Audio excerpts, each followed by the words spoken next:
किसानको लागि यहाँ हामीले विद्युतीय प्रणालीबाट सिँचाइको व्यवस्थापन गर्नको लागि हामीले योजना बनाइराखेको छु। यहाँका जनताले अब नहरको पानीबाट सिँचाइ हुन सक्दैन, यहाँ नहरको पानीले बडा गाह्रो भइरहेको छ। त्यसको लागि अब विद्युतीय प्रणालीबाट, किन डिजल पेट्रोलको भाउ आकाशीय भएको छ र सबभन्दा समस्या यहाँका किसानहरूलाई मलको समस्या छन्। मल पाइरहेको छैन।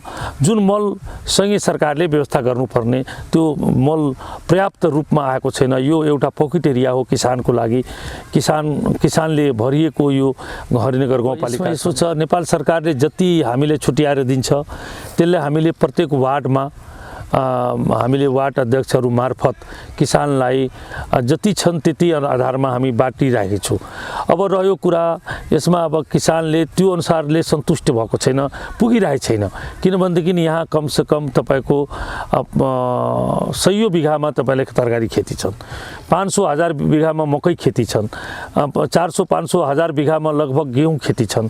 यहाँ किसानहरूले खेती नै गर्छन् र खेतीको आधारमा जुन किसिमले केन्द्र सरकारले मल पर्याप्त रूपमा दिनुपर्ने थियो त्यो पर्याप्त रूपमा किसानहरूले मल प्राप्त गर्न सकिरहेको छैन।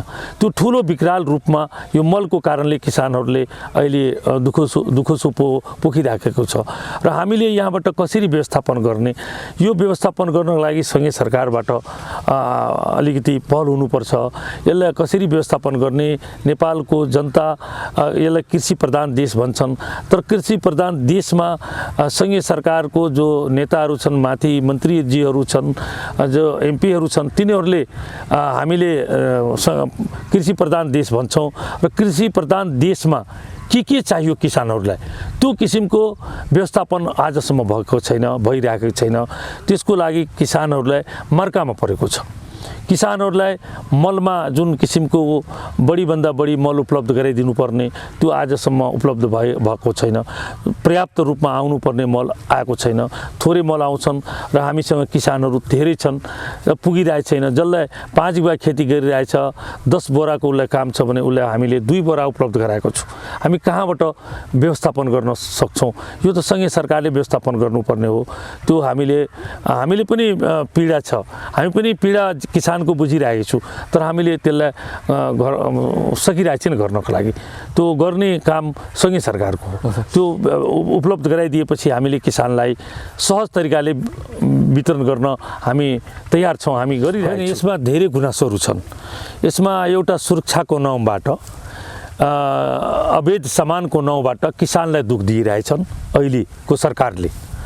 किनभनेदेखि दिनहुँ अहिले जुन किसानहरूले खुला बोर्डरको कारणले हामीसँग मल उपलब्ध छैन, किसानहरूले मल पारीबाट धेरै दुख खेपेर त्यहाँको डन्टा खाएर, त्यहाँको एसएसपीहरूको डन्टा खाएर मल यहाँ नेपाल ल्याउँछन् र नेपालका प्रहरीहरूले, नेपालका सरकारले जुन किसिमको अहिले सुरक्षा बोर्डरहरूमा टाइट गर्ने अवस्था ल्याएको छ।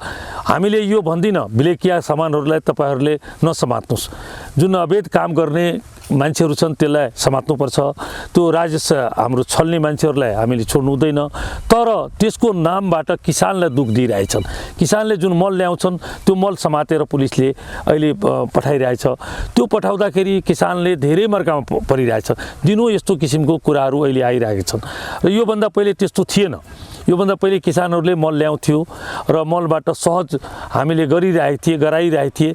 अहिले त्यो किसानहरूले पनि पारीबाट कति मुस्किलले त्यहाँ इन्डियाबाट चोरेर पुलिसहरूको आँखा छलेर ल्याउँछन् र नेपाल आइसकेपछि जब किसानले आफ्नो खेतीमा लाग्छन् त्यतिखेर पुलिसले समातेर त्यसलाई, किनभने यो अवैध काम हो, यसलाई गर्न मिल्दैन भनेर एउटा बहाना लगाएर अहिले त्यो धमाधम पुलिसहरूले दुख दिएर मलहरू समातेर पठाउन गरिरहेछन् कि माथिबाट प्रेसर आइरहेछ, यो आइरहेछ, ऊ आइरहेछ। यो त प्रेसर भनेको हामी स्थानीय सरकारको हिसाबले हामीले पनि सहज गरिदिनु पर्ने हो। हामीले सँगै सरकारले सोध्नु पर्थ्यो कि तपाईँको किसान, तपाईँको बोर्डरमा जनताहरू छन्, त हामीले पर्याप्त मल उपलब्ध गराउन सकिरहेको छैन। त्यहाँका किसानहरूले इन्डियाबाट चोरेर मल ल्याउँछन्, त्यो मल तपाईँले कसरी सहज गराइदिनुपर्छ, जनताले सहज तरिकाले कसरी उपलब्ध हुन सक्छन्, त्यसमा तपाईँहरूले सहजकर्ताको भूमिका गरिदिनुहोस् भनेर स्थानीय सरकारलाई बोर्डर किनारका स्थानीय सरकारहरूलाई सङ्घीय सरकारले यस्तो किसिमको एउटा अवधारणा ल्याइदिनु पर्थ्यो र त्यसमा सुझाव सल्लाह लिनु पर्थ्यो। केही सुझाव सल्लाह नलिकन एकबाहेक तपाईँको के गरेको छ भनेदेखि अवैध व्यापारको नाममा यो किसानलाई दुख दिइरहेछ। किसानको नाममा सबभन्दा यो देशमा किसानलाई नै पीडा छ। किनभनेदेखि मैले बुझेअनुसार म तपाईँलाई के भन्छु भनेदेखि म 2049 सालदेखि लगातार स्थानीय तहमा काम गरेको मान्छे हुँ। मैले गाउँ विकासमा पनि 2 अवधि उपाध्यक्षको पदमा बसेर काम गरेको मान्छे र एउटा किसानको छोराको हैसियतले सबभन्दा यो देशमा कृषि प्रधान देश भनेको र कृषि प्रधान देशमा यो नाम राख्ने बोर्डमा राख्ने नाम र कृषि प्रधान देश भनेर अन्तर्राष्ट्रिय अरू विदेशीहरूसँग यो कृषि प्रधान देश हो, यसलाई हामीले केही न केही दिनुपर्छ भन्ने जुन ढोकसला यिनीहरूले गरिरहेछ त्यो ढोकसलाहरू मात्रै हो। तर किसान अहिले धेरै मार्कामा छ। किसानलाई धेरै दुख छन्। किसानलाई अब किसानको नामबाट किसानलाई मल ल्याउनु पर्ने, मल उपलब्ध गराउनु पर्ने, सिँचाइ उपलब्ध गराउनु पर्ने, किसानको बाली नालीको भाउ निर्धारण गर्नुपर्ने, त्यो कुनै किसिमको पहल कतैबाट कुनै सरकारबाट भएको छैन। न प्रदेश सरकारबाट भएको छ, न सङ्घीय सरकारबाट भएको छ। यो स्थानीय सरकारको हिसाबले हामीले त्यस्तो गर्ने हामीसँग त्यो ऊ छैन, उपायहरू छैन। यो त सङ्घीय सरकार र प्रदेश सरकारले गर्नुपर्ने बाली नालीको जुन उत्पादन हुन्छ त्यसको बजार व्यवस्थापन गरिदिने, भाउको निर्धारण गरिदिने, अथवा इन्डियाबाट हामीले नेपालमा मल दिन सकिरहेछन् भने इन्डियाबाट मल कसरी जनताले आफ्नो खेतबारीसम्म पुर्याउन सकिन्छ त्यसमा सहज गरिदिनु पर्ने। त्यसलाई सहज नगरिकन अब उल्टै पुलिसले लगाएर त्यो मल पक्रेर अनि भन्सार पठाइदिने, त्यस्तो किसिमको अहिले जुन देखा परेको छ त्यस्तो यो त मलाई लाग्दैन यो अहिलेको सरकार र जुन किसिमको काम गरिरहेछ किसानको भलाइको काम होइन। यो म आग्रह गर्न चाहन्छु कि हाम्रो संसदहरूले यस्तो कुराहरू सदनमा उठाओस् कि किसानको समस्याहरू हामीले जब नेपालमा मल उपलब्ध गराउन सकिरहेछन् भनेदेखि भारतबाट हामी किसानहरूले मल ल्याउँदाखेरि पुलिसले धरपकड गरेर एउटा अवैध कारोबारको नाउँमा जुन किसानहरूले दुख दिइरहेछ त्यसमा सदनमा आवाज उठोस् र हामीले पनि ठाउँ ठाउँमा आवाज उठाउने तयारी गर्दैछौँ।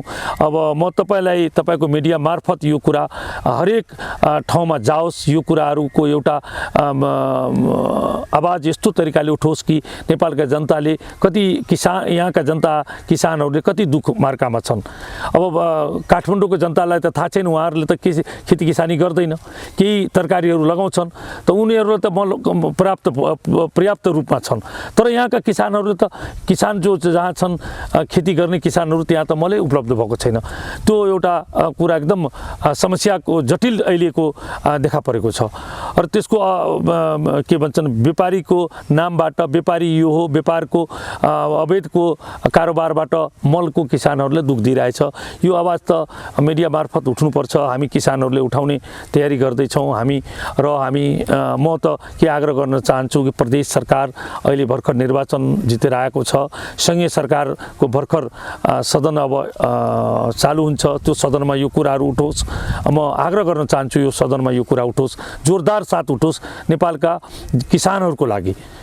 अब रह्यो विद्युतीय प्रणालीबाट हामी लगभग सबै वार्डमा सर्वेहरू अब सुरुवात गरिसकेका छौँ कि कहाँ कहाँ कसरी त्यो किसानको खेतमा पोल जान सकिन्छ, विद्युतीय प्रणालीबाट कसरी किसानले त्यहाँ सिँचाइबाट बढीभन्दा बढी, किनभनेदेखि हामी मोटरमा सब्सिडी व्यवस्थापन गरेका छौँ। अब हामीले तार जाली तार र पोलहरूमा पनि हामीले अब सङ्घीय सरकारले प्रदेश सरकारले यसमा बजेट थपेन भनेदेखि हामी स्थानीय सरकारको हैसियतले अब हामीले विकास बाटो नबनाइकन किसानको लागि बढीभन्दा बढी विद्युतीय प्रणालीबाट बजेटलाई व्यवस्थापन गरेर विद्युतीय प्रणालीबाट हामीले उ गर्नुपर्छ, सिँचाइ दिलाउनुपर्छ जनताको खेतमा।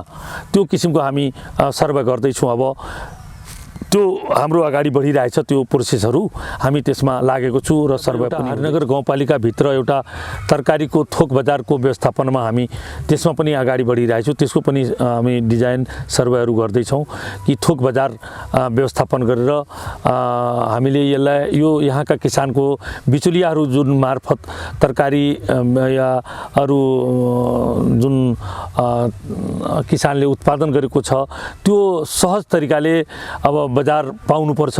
त्यसको लागि थोक व्यवस्थापन गर्ने यहाँ नै आएर त्यो मेन व्यापारीहरू आएर हाम्रो सामानहरू यहाँ किसानको सामानहरू थोक बजारबाट उपलब्ध गरोस् र तिनीहरू त्यहीँबाट बिक्री वितरण गर्न पाओस्।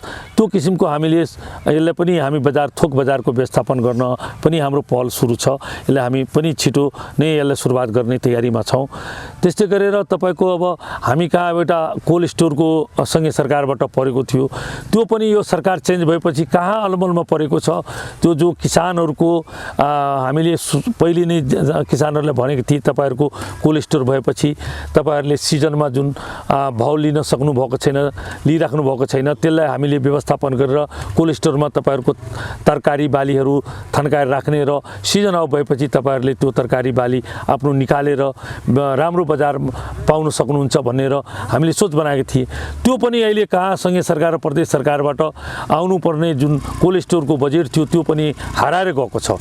त्यसको लागि पनि म सँगै सरकारको ध्यान दिलाउन चाहेको छु कि त्यो कोल्ड स्टोर कहाँ हाम्रो हराएको छ।